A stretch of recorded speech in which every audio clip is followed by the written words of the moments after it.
population, s'accaparer des terres. Mais je peux vous dire à l'instant T, comme je le disais dernièrement, il n'y a pas cette portion du territoire où nous voulons partir et que nous ne pouvons pas partir. Aujourd'hui, vous allez sur tout le territoire? Partout. Des territoires qui étaient sous contrôle, si on peut le dire, depuis 3-4 ans. Nous mettons pied. Mais pourtant, on parle de plus d'attaques qu'autrefois lorsqu'il y avait des armées étrangères sur le territoire. Ah oui? Vous êtes sûr? Plus d'attaques, c'est relatif. Aujourd'hui, nous sommes à l'offensive pour la plupart des zones. Nous ne sommes plus dans une posture de défense. Nous partons vers l'ennemi, nous cherchons l'ennemi. Lorsque nous avons décidé de prendre notre destin en main, comme on aime le dire, c'est une décision assez importante et très courageuse. Et lorsque vous décidez comme ça, toutes les cellules dormantes se réveillent d'un coup. Et c'est à ce moment que vous vous rendez compte de l'ampleur de la situation du terrorisme. On s'est bien rendu compte. Mais pour faire la guerre, il y a d'abord le patriotisme. Il y a la logistique. Et il y a maintenant l'intelligence des situations.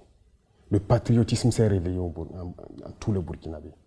Que ce soit les combattants, que ce soit les populations civiles, vous les voyez bien contribuer. Ça n'aurait pas été possible il y a quelques années de cela. Pourquoi? Il faut savoir réveiller le patriotisme en chaque peuple. Les mettre en confiance, savoir que leur patrie, c'est la seule chose qui les reste. Ça, on a réussi à le faire. Voilà pourquoi lorsqu'on les demande de contribuer, ils le font. On a demandé aux gens de s'enrôler pour combattre partout où ils sont. Même aujourd'hui, si nous décidons que nous voulons 1 million de Burkinabés pour combattre, nous les aurons. Les volontaires pour la défense de la patrie. La défense de la patrie? Oui. Les gens sont prêts, ils sont engagés. C'est pas dangereux pour eux? Non, c'est leur patrie. C'est leur patrie. Partout dans le monde, les gens se sont battus pour leur patrie. Monsieur le Président, lorsque l'on dit ça, on a envie de se poser la question de savoir, ce terrorisme dure depuis un moment déjà dans nos territoires, avec des armées qui sont venues et des sommes extraordinaires dépensées, de l'arsenal militaire de qualité jusque-là. Comment expliquer que d'un coup, vous décidiez que tous les trois, vous allez combattre ça sans les autres? Est-ce que c'est réaliste? Qu'est-ce qui fait que ce soit plus possible aujourd'hui qu'avec ces armées qui étaient là? C'est plus que réaliste. Il y a eu plusieurs situations. Nous avons eu la chance de faire le terrain. Beaucoup d'autres officiers que vous pourrez croiser ont eu la chance de faire le terrain et ont manœuvré avec ces armées étrangères. Sur votre propre territoire, on vous fait des restrictions. Ils font ce qu'ils veulent. Ce qui est encore plus surprenant, imaginez, vous avez dit avec toute la technologie qu'ils avaient, ils ont actuellement peut-être des satellites qui observent tout, ils avaient des drones, des hélicoptères, tout type d'appareils.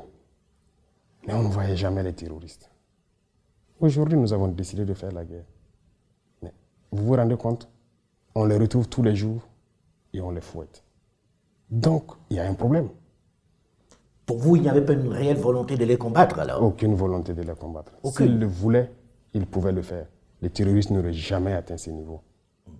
Alors aujourd'hui, on dit s'ils font des résultats, s'ils font quelques résultats, c'est parce qu'ils ont avec eux les Russes.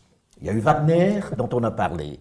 Aujourd'hui, on a même les Russes qui vont ouvrir leur première base militaire avec Africa Corps. Monsieur le Président, est-ce que les Russes vous aident? Et est-ce que leur aide est meilleure que celle des armées étrangères qui étaient jusque-là présentes? Vous savez, pour ce qui concerne le Burkina, par exemple, nous avons toujours été en relation avec la Russie. Et je vous dis, l'équipement que les Burkinabés avaient, à 80%, c'était des équipements russes. Ah bon? Bien sûr. Mais pourtant, vous aviez une relation plus forte militairement avec les Français. Comment expliquer cela? Oui, parce que ces équipements datent des années peut-être de la Révolution. Bien sûr. Nous avons des équipements qui datent des années de la Révolution, qui combattent toujours, les équipements russes et coréens, nord-coréens, qui combattent toujours dans notre armée. Ils sont plus efficaces? L'armée a été délaissée, n'oubliez pas ça. Depuis les années 90, avec le soi-disant programme d'ajustement structurel, tout a été dénaturé. Il y a des militaires qui montaient la garde avec des bâtons. On a désarmé l'armée, nos armées. Ça a été bien préparé. Plus d'équipement, plus rien d'entraînement, rien. Les gens portaient juste la tenue. Et le terrorisme s'invite à la danse, quelques années plus tard. Et ça chante sur tous les médias, ils sont incapables de lutter, on viendra les aider. Et le terrorisme ne fait que gagner du terrain. Aujourd'hui, avec la Russie, la relation est d'abord stratégique. Ça, je pense que vous le comprenez beaucoup mieux que nous.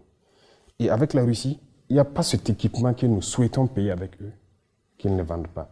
Les autres nous font des restrictions. Ils vous disent, vous ne pouvez pas acheter ce type d'armes. Bien sûr. Or, les Russes vous vendent tout ce que vous voulez. Tout ce qu'on veut. Jusqu'à l'instant T où je vous parle, on nous bloque des licences de certains avions. Il y a des types d'armes qu'ils ne vont jamais nous vendre. Et comment on vous l'explique, ces restrictions? Ça vous, je pose la question, où est l'amitié? Qu'est-ce qu'ils veulent? Il y a beaucoup de pays, les Russes, les Chinois, les Turcs, les Coréens, ainsi de suite. Il n'y a aucune restriction. Avec l'Iran, tout ce qu'on veut, ils vont nous faire le point. Si on peut payer, on paye. Mais avec ces États qui étaient là, soi-disant nos amis,